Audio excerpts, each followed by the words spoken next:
Hello friends, എല്ലാവർക്കും ചെമ്പൽപ്പൂവിൻ്റെ ഇന്നത്തെ പുതിയൊരു എപ്പിസോഡ് വീഡിയോയിലേക്ക് സ്വാഗതം.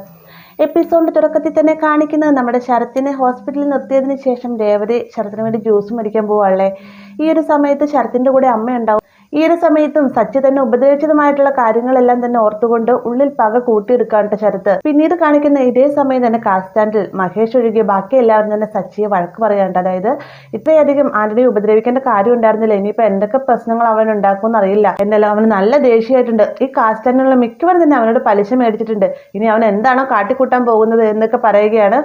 ഇതേ സമയം തന്നെ മഹേഷ് പറയുന്നത് എന്തായാലും പ്രശ്നങ്ങളൊന്നും ഉണ്ടാവില്ലായിരിക്കും, നിങ്ങൾ ടെൻഷൻ അടിക്കാതിരിക്കുക എന്നൊക്കെ പറയുന്ന കൂട്ടത്തിൽ തന്നെ സച്ചിയോടായിട്ട് ചോദിക്കുന്നുണ്ട്, നീ ആന്റണിയെ തല്ലിയത് ഓക്കെ, പക്ഷെ നീ എന്ത് കാരണം കൊണ്ടാണ് ശരത്തിനെ തല്ലിയത്? അവനൊരു ചെറിയ ചെറുക്കനാണെങ്കിൽ നിനക്ക് നോക്കാൻ പാടില്ലായിരുന്നു എന്ന് ചോദിക്കുന്ന സമയത്ത് ചെറിയ ചെക്കൻ, എന്നെ കൊണ്ടൊന്ന് പറയിക്കരുത്, അവൻ എന്താ കാട്ടിക്കൂട്ടിയെന്ന് അറിയാമോ എന്ന് ചോദിച്ചുകൊണ്ട് തിരിഞ്ഞു നോക്കുമ്പോഴത്തേക്കും മഹേഷ് ബാക്കി എല്ലാവരും കാണുമ്പോഴത്തേക്കും സച്ചി പറയാൻ വന്ന കാര്യം അവിടെ നിർത്തുന്നുണ്ട്. വേഗം തന്നെ മഹേഷ് ബാക്കിയുള്ളവരായിട്ട് പറയുന്നുണ്ട്, നിങ്ങളെല്ലാവരും വണ്ടിയിലേക്ക് പോകും, ഞാൻ എന്തായാലും ഇവനോട് സംസാരിച്ച് പ്രശ്നമൊക്കെ സോൾവ് ചെയ്തെടുക്കാം എന്നൊക്കെ പറയുകയാണ് കേട്ടോ. അങ്ങനെ ബാക്കി എല്ലാവരും കൂടി വണ്ടിയിലേക്ക് കയറുന്ന സമയത്ത് മഹേഷ് ചോദിക്കുന്നുണ്ട്, നിന്റെ പ്രശ്നം എന്താണെന്ന് വെച്ചാൽ പറ, നീ ശരത്തിന് എന്തായാലും അങ്ങനെ ഉപദ്രവിക്കേണ്ട കാര്യം ഉണ്ടായിരുന്നില്ല എന്നൊക്കെ പറയുമ്പോഴത്തേക്കും നീ ഇതൊന്ന് നോക്ക് എന്ന് പറഞ്ഞുകൊണ്ട് ആ ഒരു വീഡിയോ മഹേഷിനെ കാണിച്ചു കൊടുക്കുക കേട്ടോ. ഇത് കാണുന്ന സമയത്ത് മഹേഷ് ആകെ അന്തം വിട്ട് നിൽക്കുകയാണ്. എന്നിട്ട് ചോദിക്കുന്നത്, എടാ ഇത് ശരത്തല്ലേ എന്ന് ചോദിക്കുമ്പോഴത്തേക്കും അതേ ശരത്ത് തന്നെയാണ്. ഈ ഒരു വീഡിയോ എനിക്ക് കിട്ടിയെന്ന് പറഞ്ഞു കഴിഞ്ഞാൽ ഞാൻ ഫോട്ടോ ഫ്രെയിം ചെയ്യാൻ പോയ സമയത്ത് സ്റ്റുഡിയോയുടെ ഓണർ അവൻ എൻ്റെ സുഹൃത്തായിരുന്നു, അവൻ മുഖാന്തരം എനിക്ക് ഈ വീഡിയോ കിട്ടിയത്. വേറെ ആരും തന്നെ ഈ ഒരു വീഡിയോ അന്വേഷിച്ച് വരാത്തത് കൊണ്ട് തന്നെ അവൻ പോലീസ് കേസ് ആക്കാനോ മറ്റാരോടും ഇത് പറഞ്ഞിട്ടില്ല എന്നൊക്കെ സച്ചി പറയുമ്പോഴത്തേക്കും ശരത്ത് എങ്ങനെയാണ് ഇങ്ങനെയായി പോയത്, എന്നിരുന്നാലും നീ അവനെ എല്ലാവരും മുന്നിൽ വെച്ച് തല്ലണ്ടായിരുന്നു എന്നൊക്കെ പറയുമ്പോഴത്തേക്കും നീ പറഞ്ഞ പോലെ തന്നെ അവനോട് ഒറ്റയ്ക്ക് സംസാരിക്കുന്നതിന് വേണ്ടിയിട്ട് ഞാൻ ആദ്യം ചെന്ന വീട്ടിലേക്ക് ചെന്ന സമയത്ത് അവൻ കോളേജിലേക്ക് പോയി എന്ന് പറഞ്ഞു. കോളേജിൽ പോയി ചെന്ന സമയത്ത് അവൻ കോളേജിൽ വന്നിട്ട് ദിവസങ്ങളായി എന്നാണ് അവൻ്റെ കൂട്ടുകാരന്മാരെ പറഞ്ഞത്. അപ്പോൾ ഇതൊക്കെ ആലോചിച്ച് ഇവിടെ വന്ന സമയത്താണ് ആന്റണി നിന്നെ തല്ലുന്നത് കണ്ടത്. നിന്നെ തല്ലിക്കഴിഞ്ഞാൽ എനിക്കത് സഹിക്കാനാവില്ല മഹേഷേ, അതുകൊണ്ട് ഞാൻ അവനെക്കെട്ട് കൊടുത്തു. പക്ഷെ ശരത്തിന് ഞാൻ തല്ലണമെന്നോ ഉപദ്രവിക്കണമെന്നോ ഉദ്ദേശമല്ല, അവൻ എൻ്റെ അടുത്തേക്ക് വരികയായിരുന്നു. മാത്രമല്ല അവൻ ചെയ്ത കാര്യങ്ങളും അമ്മയുടെ രേവതിയുടെയൊക്കെ പ്രതീക്ഷ കളഞ്ഞല്ലോ എന്നൊക്കെ ഓർത്തപ്പോഴത്തേക്കും അറിയാതെ ഞാൻ ചെയ്തു പോയതാണെന്നൊക്കെ ഇങ്ങനെ സച്ചി പറയുകയാണ് കേട്ടോ. ഈ ഒരു സമയത്ത് മഹേഷ് പറയുകയാണ്, ഇനിയിപ്പോൾ ഇതിൻ്റെ പേരിൽ എന്തൊക്കെ പ്രശ്നം ഉണ്ടാകാൻ പോകുമെന്ന് അറിയില്ല, ചിലപ്പോൾ നിങ്ങളുടെ കുടുംബ ബന്ധത്തെ വരെ ബാധിച്ചേക്കാം എന്നൊക്കെ പറയുമ്പോഴത്തേക്കും എന്നാലും കുഴപ്പമില്ല, പക്ഷേ ഈ ഒരു കാര്യം അത് വീട്ടിൽ ആരും തന്നെ അറിയാൻ പാടില്ല, നിനക്കറിയാൻ പാടില്ല. നേരത്തെ ശരത്ത് ബൈക്ക് മോഷ്ടിച്ചു എന്ന് പറഞ്ഞ് എന്തോരം പ്രശ്നങ്ങൾ അമ്മ വീട്ടിലുണ്ടാക്കിയിട്ടുള്ളത്. അപ്പോൾ ഈ ഒരു കാര്യം കൂടി അമ്മയും സുധിയൊക്കെ അറിഞ്ഞു കഴിഞ്ഞാൽ പിന്നെ രേവതിക്ക് ആ വീട്ടിൽ നിൽക്കാനേ പറ്റുകയില്ല. അതുകൊണ്ട് തന്നെ സത്യങ്ങൾ ആരും തന്നെ അറിയാൻ പാടില്ല. ഈ ഒരു വീഡിയോ ഞാൻ ഡിലീറ്റ് ചെയ്യാൻ പോവുകയാണ്, സ്റ്റുഡിയോയിൽ നിന്ന് ഡിലീറ്റ് ചെയ്തിട്ട് അവരോട് ഞാൻ പറഞ്ഞിട്ടുണ്ട് എന്നൊക്കെ പറയുന്ന സമയത്ത് വേഗം തന്നെ മഹേഷ് സച്ചി തടയുകയാണ്. എന്നിട്ട് പറയുന്നുണ്ട്, നിന്റെ ഫോണിൽ നിന്ന് നീ ഒരിക്കലും ഡിലീറ്റ് ചെയ്യരുത്, കാരണം ശരത്ത് തെറ്റ് ചെയ്തെന്നുള്ള ആകെയുള്ള തെളിവ് ഇത് മാത്രമാണ്. പിന്നീട് ഒരിക്കൽ ശരത്ത് തന്നെ ഇത് മാറ്റി പറയാൻ സാധ്യതയുണ്ട്. ആ ഒരു സമയത്ത് തെളിവിനായിട്ട് നിന്റെ കയ്യിൽ ഇത് വേണം എന്നൊക്കെ മഹേഷ് പറയാണ്. മഹേഷ് പറഞ്ഞത് ശരിയാണ് സച്ചിക്ക് തോന്നുവാണ് കേട്ടോ. അതിനുശേഷം സച്ചി മഹേഷിനോട് പറയുന്നുണ്ട്, എന്തായാലും ഈ ഒരു സത്യം നിനക്കും എനിക്കും സ്റ്റുഡിയോയുടെ ഉണ്ടായി അവനും മാത്രമേ അറിയാവുള്ളൂ, വേറെ ആരും ഇതും തന്നെ അറിയാൻ പാടില്ല, ഇനിയിട്ട് അറിയാനും പോകുന്നില്ല എന്നൊക്കെ പറയുകയാണ്. ഇതേ സമയം തന്നെ ഹോസ്പിറ്റലിൽ ശരത്തിന് വേണ്ടി ജ്യൂസും മേടിച്ചിട്ട് തിരികെ വരികയാണ് രേവതി.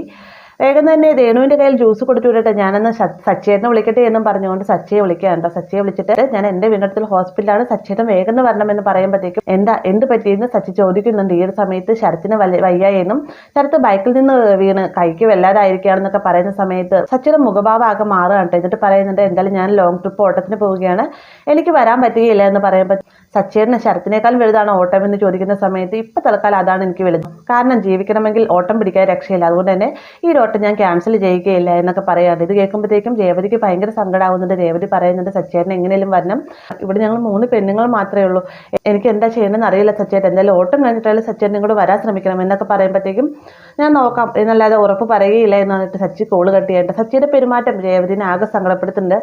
അകത്തേക്ക് കയറി ചെല്ലുന്ന സമയത്ത് ലക്ഷ്മി ചോദിക്കുന്നുണ്ട്, എന്താ മോളെ സച്ചിനെ വിളിച്ചിട്ട് കിട്ടിയോ, സച്ചി വരുമോ എന്ന് ചോദിക്കുന്ന സമയത്ത് സച്ചിൻ ഒരു ലോങ് ട്രിപ്പ് പോയിരിക്കണം, എന്തായാലും വരുമായിരിക്കും എന്നൊക്കെ പറയുന്ന സമയത്ത് ശരത്തിന് വയ്യായെന്ന് ചേച്ചി പറഞ്ഞില്ലേ എന്ന് രേണു ചോദിക്കുന്നുണ്ട് കേട്ടോ. ഈ ഒരു സമയത്ത് അമ്മ പറയുന്നുണ്ട്, എന്തായാലും ഇത് വലിയ പ്രശ്നമൊന്നും ആക്കൊന്നും വേണ്ട, സച്ചിമോൻ ഓട്ടം കിട്ടിയതുകൊണ്ടല്ലേ, അല്ലെങ്കിൽ മോൻ വേഗം ഇങ്ങോട്ട് ഓടി വരാറുള്ളതല്ലേ, അത് വിട്ടേക്ക് എന്നൊക്കെ അമ്മ പറഞ്ഞ് എല്ലാവരെയും സമാധാനിപ്പിച്ച് നിർത്തുകയുണ്ടായിരുന്നു. എന്നാൽ രേവതിക്ക് അങ്ങനെയല്ല, സച്ചി പറഞ്ഞ വാക്കുകൾ നേരിട്ട് കേട്ട രേവതി ആയതുകൊണ്ട് തന്നെ രേവതി ആകെ ടെൻഷൻ ആവുകയാണ് കേട്ടോ.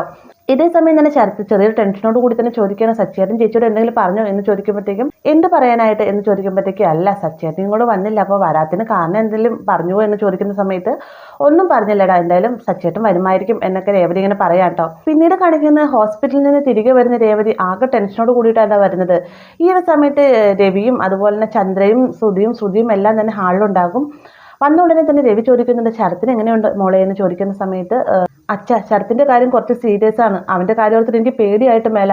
അവൻ പഠിച്ചുകൊണ്ടിരിക്കുന്നതല്ലേ, എക്സാം വരുന്നു, എന്ത് ചെയ്യണമെന്ന് ആലോചിച്ചിട്ട് എനിക്കൊന്നും ഒട്ടും പിടിയില്ല എന്നൊക്കെ രേവതി പറയുമ്പോഴത്തേക്കും അല്ല അവനെങ്ങനെ അപകടം പറ്റിയെന്ന് ചന്ദ്ര വിളിച്ച് ചോദിക്കട്ടെ. ഈ സമയത്ത് അവൻ ബൈക്കിൽ നിന്ന് വീണതാണെന്ന് രേവതി മറുപടി പറയുമ്പോഴത്തേക്ക് ഇവിടത്തെ പോലെ തന്നെ ആരിലൊക്കെ ബൈക്കൊക്കെ മോഷിച്ചുകൊണ്ട് പോയ സമയത്ത് പോലീസുകാരെ ഓടിച്ചിട്ട് വീണതാണോ എന്നൊക്കെ ഇങ്ങനെ ശ്രുതി കളിയാക്കുന്ന രീതിയിൽ ചോദിക്കുന്ന സമയത്ത് ചന്ദ്രയും ശ്രുതിയും കൂടെ കൂടിയിട്ട് രേവതിയെ നോക്കി ചിരിച്ചുകൊണ്ടിരിക്കുകയാണ്. ഈ സമയത്ത് രവി ചോദിക്കുകയാണ്, അമ്മയുടെ ജോലി നീ എന്താ ഏറ്റെടുത്തോ രേവതി ഇങ്ങനെ കുറ്റപ്പെടുത്താനായിട്ട് എന്ന് ചോദിക്കുമ്പോഴത്തേക്കും ശ്രുതിയുടെ വായടയാണ് കേട്ടോ.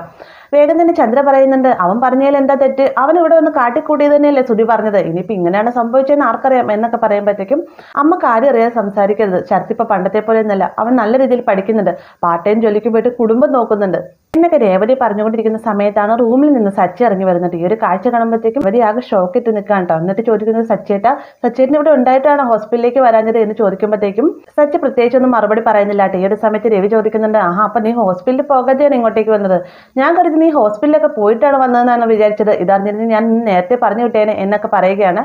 വേഗം രേവതി പറയുന്നുണ്ട്, സച്ചേട്ടൻ ഇവിടെ വന്നിരുന്നെങ്കിൽ സച്ചേട്ടനൊന്നും ഹോസ്പിറ്റലിലേക്ക് വരാൻ പാടില്ലായിരുന്നോ, ഞാനും അമ്മയും രേണുവൊക്കെ എന്തോരം കഷ്ടപ്പെട്ടു എന്ന് അറിയാമോ എന്നൊക്കെ ചോദിക്കുമ്പോഴത്തേക്കും ഓട്ടം പോയിട്ട് ഞാൻ വന്നതേ ഉള്ളൂ, പിന്നെ ഓട്ടം വേഗം തീരുമെന്ന് ഞാൻ വിചാരിച്ചതുമില്ല എന്നൊക്കെ പറയുന്ന സമയത്ത് അതൊക്കെ പോട്ടെ സച്ചേട്ടനൊന്നും വരാൻ പാടില്ലായിരുന്നു, എന്തിനാ അവനെ പറ്റി ചോദിക്കൊന്നും സച്ചേട്ടൻ ചെയ്തില്ലല്ലോ എന്നൊക്കെ രേവതി ഇങ്ങനെ സച്ചിനെ കുറ്റപ്പെടുത്തി സംസാരിച്ചുകൊണ്ടിരിക്കുകയാണ്. അപ്പൊ ഇരുവരും കൂടെ കൂടിയിട്ടുള്ള സംസാരം കാണുമ്പോൾ തന്നെ ചന്ദ്രയ്ക്കും ശ്രുതിക്കും ഏകദേശം ഒരു കാര്യം മനസ്സിലാകുന്നുണ്ട്, രണ്ടുപേർക്കും ഇടയിൽ എന്തോ ഒരു പ്രശ്നം സംഭവിച്ചിട്ടുണ്ട്, ഇത്രയും നാളത്തെ സ്നേഹം മാറി ഇനി ഇവർ പിണക്കത്തിലേക്ക് പോവുകയാണെന്നുള്ള കാര്യം ഉറപ്പിച്ചുകൊണ്ട് മൂന്ന് പേരും കൂടി സന്തോഷത്തോടെ നിൽക്കുന്ന ഭാഗത്തോടെയാണ് ഇന്നത്തെ എപ്പിസോഡ് അവസാനിക്കുന്നത്. അപ്പൊ ഇത്രയും ഞാൻ പറഞ്ഞത് ചെമ്പനപ്പൂവിന്റെ എപ്പിസോഡ് ഇതുവരെ വരാത്തത് കൊണ്ട് സിറകടിക്ക് മാസയിലെ ഭാഗങ്ങളാണ് കേട്ടോ. അപ്പൊ വീഡിയോ ഇഷ്ടമായെന്ന് കരുതുന്നു. വീഡിയോ ഇഷ്ടമായി കഴിഞ്ഞാൽ ലൈക്ക് ചെയ്യാനും കൂടെ ചാനൽ സബ്സ്ക്രൈബ് ചെയ്യാനും മറക്കരുത്.